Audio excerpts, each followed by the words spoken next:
Episode की शुरुआत वहीं से होता है जहां से कि पिछले एपिसोड खत्म हुआ था। पिछले एपिसोड में सिस्टम ने सोहो को बताया था कि वो जिस जगह पर मौजूद है उसी जगह पर ब्लैक डीमन का शैडो मौजूद है। और इस बात को सुनने के बाद सोहो बहुत ही ज्यादा चौंकते हुए बोलता है, क्या ब्लैक ड्रैगन यहाँ पर मौजूद है? अगर मैंने किसी गलत चीज को छुआ होता तब तो मैं बहुत ही बड़ा धोखा खा जाता।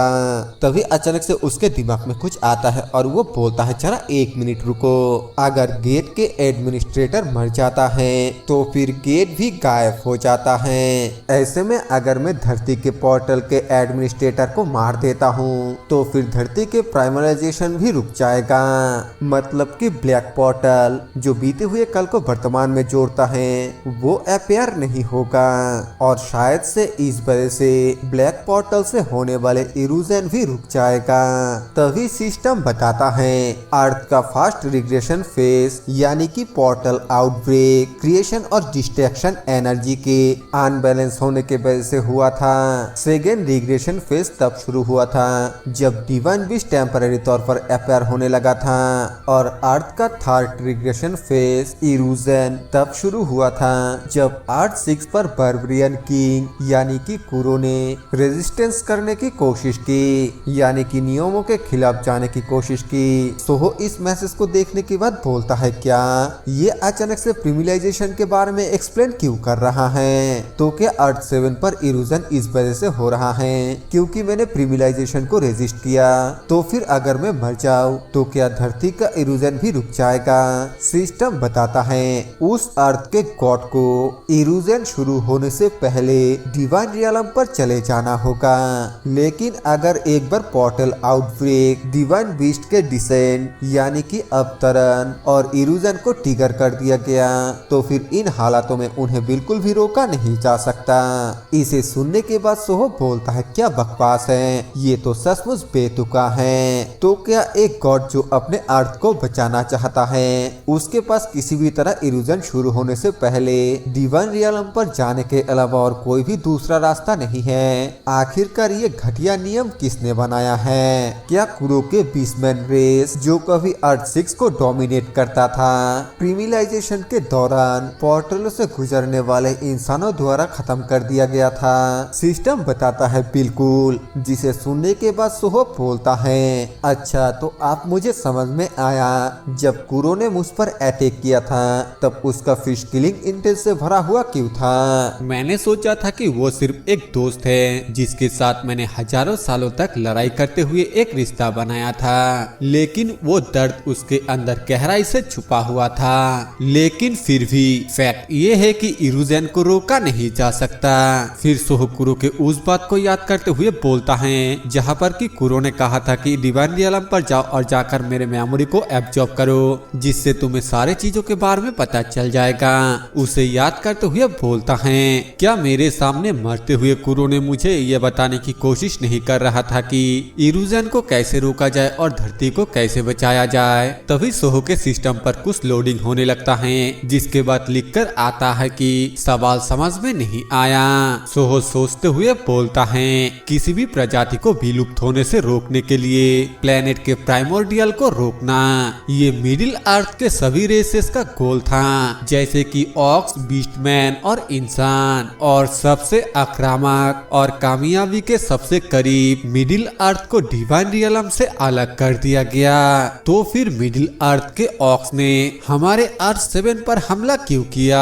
आखिरकार इसके पीछे का वजह क्या है? सिस्टम पर लोडिंग होने लगता है और फिर बताता है कि इस सवाल का जवाब देने के लिए डेटाबेस को अपग्रेड की जरूरत है। जिसे देखने के बाद सोहो बोलता है, तो फिर इसका मतलब मुझे और भी ज्यादा एक्सपीरियंस की जरूरत है। और फिर आगे सोचते हुए बोलता है, शायद डिवाइन रियलम से कनेक्शन कट हो जाने के बाद मिडिल अर्थ को मुसीबतों को एक्सपीरियंस करना शुरू हुआ होगा।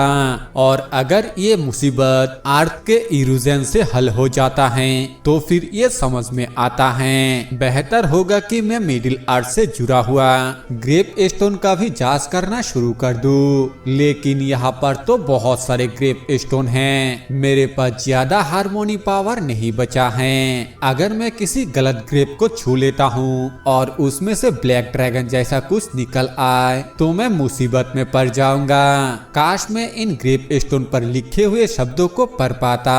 और तभी वो बोलता है, जरा एक मिनट, क्या ये नहीं कहा गया कि अर्थ का नेटवर्क अब एक्टिवेट हो गया है? फिर वो सिस्टम से कहकर skill void of the secret tree को एक्टिवेट करता है, जिसके वजह से सोहो का कनेक्शन गैया यानी कि वाल ट्री के साथ जुड़ जाता है और सोहो वाल ट्री के मदद से बात करता है। अचानक से सोहो के आवाज सुनकर दोनों एल्फ गार्ड काफी ज्यादा हैरान हो जाता है। पहले वाला गार्ड दूसरे गार्ड को बोलता है, अलरियट, क्या तुमने अभी अभी ये सुना?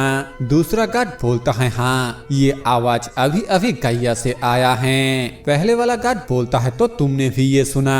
दूसरा गार्ड बोलता है, हाँ, लेकिन ये ऐसा आवाज लग रहा था जैसा कि मैंने इसे पहले भी सुना हो। तभी सोहो बोलता है, हे, क्या कोई मुझे सुन सकता है? क्या यहाँ पर कोई है? इस आवाज को पहचानने के बाद दोनों ही काफी ज्यादा हैरान होते हुए बोलता है, ये आवाज तो। तभी सीन चेंज होकर कमांड सेंटर का सीन दिखाया जाता है, जहाँ पर इमरजेंसी रिपोर्ट आता है कि बैक्सा यानी व्हाइट स्नेक टॉड लॉर्ड के अटैक रेंज के अंदर आ चुका है। हमें डायरेक्टर मिसो और सुजिन को दिखाया जाती है, जहाँ पर कि डायरेक्टर मिसो बोलती हैं, दरअसल हमारा कैप्टन इस वक्त एक सीक्रेट मिशन पर है। बेशक मैं बीस्टो को भी तैनात करना चाहता हूँ, लेकिन कैप्टन के इजाजत के बिना हम बैक्सा के अलावा किसी भी बीस्ट को कमांड नहीं दे सकते हैं। दूसरे कॉल में सुजिन किसी को बताती हैं, मैं कैप्टन के बारे में और डिटेल्स नहीं दे सकता, इसे सीक्रेट रखा गया है, प्लीज हम पर भरोसा कीजिए और इंतजार कीजिए। तभी वहाँ पर एक मेंबर भागकर आता हुआ बताता है, हमें एमोनोक रिवर्स डिफेंस लाइन से खबर आया है डायरेक्टर, बैक्सा टॉड लॉर्ड के सामने कमजोर पड़ गया।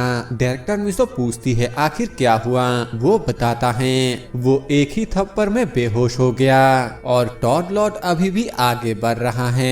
बैक्सा के हिसाब से पानी ना होने के वजह से वो जमीन पर बहुत ही कमजोर हैं। डायरेक्टर मिसो और सुजिन ये खबर सुनकर बहुत ही निराश हो जाती हैं और डायरेक्टर मिसो मन में सोचते हुए बोलती हैं, ये होपलेस है। हमने सोचा था कि हमने दुनिया के सबसे पावरफुल मर्सनरीज फोर्स बनाया है, लेकिन आखिर में कैप्टन के बिना हम लोग सिर्फ मामूली सी चींटी के झुंड जैसा बनकर रह गए। सुजिन बोलती है, डायरेक्टर, टॉड लॉर्ड को हराने की कोई भी चांस नहीं है। इससे पहले कि बहुत ही देर हो जाए, आपको सभी दिक्कतों से पीछे हट जाने की जरूरत है। डायरेक्टर मिसो निराश होकर भगवान को कोस ही रहा था कि तभी वहाँ पर फास्ट एल्फ गार्ड आकर बताता है, डायरेक्टर मिसो, एक इमरजेंसी न्यूज है। विलेज चीफ ने डिवाइन रियलम से एक डिवाइन रिवलेशन भेजा। उन्होंने कहा कि हमें तुरंत ही टेक्स्ट डिकोडिंग पोशन भेजना चाहिए। डायरेक्टर मिसो सोहो के बारे में सुनकर काफी हैरान होता है और फिर हमें रिवर्स साइड में सिस्टम पैनल को दिखाया जाता है, जहाँ पर लिखा हुआ था कि गैया के अल्टार में डिकोडिंग पोशन को ऑफर किया गया। इस मैसेज को देखकर सोहो तुरंत ही उस पोशन को यानी कि टेक्स्ट डिकोडिंग पिल को समन कर लेता है और फिर उसे देखते हुए बोलता है, इस तरह के चीजें ऑफर करना सच में बहुत ही शानदार है। हमें गैया के सामने के अल्टर को दिखाया जाता है, जिसे देखते हुए कोई बोलता है, वो चला गया। हमने अल्टर में जो पोशन ऑफर किया था वो गायब हो गया। ककुन बोलता है, तो फिर चलो हम एक इंसान को लेडी गैया के मदद के लिए छोड़ देते हैं और बाकी लोग विश्वास फैलाने और परिवार को जुड़ने में लग जाएं। सेकंड गार्ड बोलता है, हाँ ठीक है, ये सोचना कि हम जिंदा रहते हुए एक मिथिक एज का साक्षी बनेंगे, ये सच में एक सपने की तरह लगता है। हमें डायरेक्टर मिसो को दिखाया जाती है, जो कि काफी ज्यादा सैड होती हैं और वो बोलती हैं, कैप्टन, क्या आप सुन रहे हैं? इस समय हमारे ऊपर एक बहुत ही बड़ा मुसीबत छाया हुआ है। सीन चेंज होकर हमें रिवर्स साइड पर सोहो को दिखाया जाता है, जहाँ पर की टेक्स्ट डिकोडिंग पिल को खाने के बाद सोहो के आंखें चमकने लगता है और फिर वो उन ग्रेप स्टोन को देखते हुए बोलता है, इस तरफ मेरे ग्रेप्स हैं और ये डिवाइन बीस्टों से भरा हुआ है। और फिर एक ग्रेप स्टोन को देखते हुए बोलता है, मैंने ढूंढ लिया। हमें दिखाया जाता है कि उस ग्रेप पर टॉड गॉड का नाम लिखा हुआ था। सोहो बोलता है, यह टॉड लॉर्ड का ग्रेप, और फिर उसे छूते हुए बोलता है, जैसा कि रिक्वेस्ट किया गया है, मैं पहले जरूरी काम निपटाऊंगा। उस ग्रेप को छूते ही उसके अंदर से बहुत ही तेज लाइट आने लगता है और सोहो बोलता है मेरे बिना भी उस मेंढक को मारने का एक तरीका, मैं इसे ढूंढ लूंगा। और फिर सोहो के इसी बात के साथ ये एपिसोड यहीं पर खत्म हो जाता है। वीडियो पसंद आए तो वीडियो को लाइक कर देना, चैनल पर नए हो तो सब्सक्राइब कर देना। मैं मिलता हूँ आप सभी से एक नए वीडियो के साथ, तब तक के लिए बाय बाय।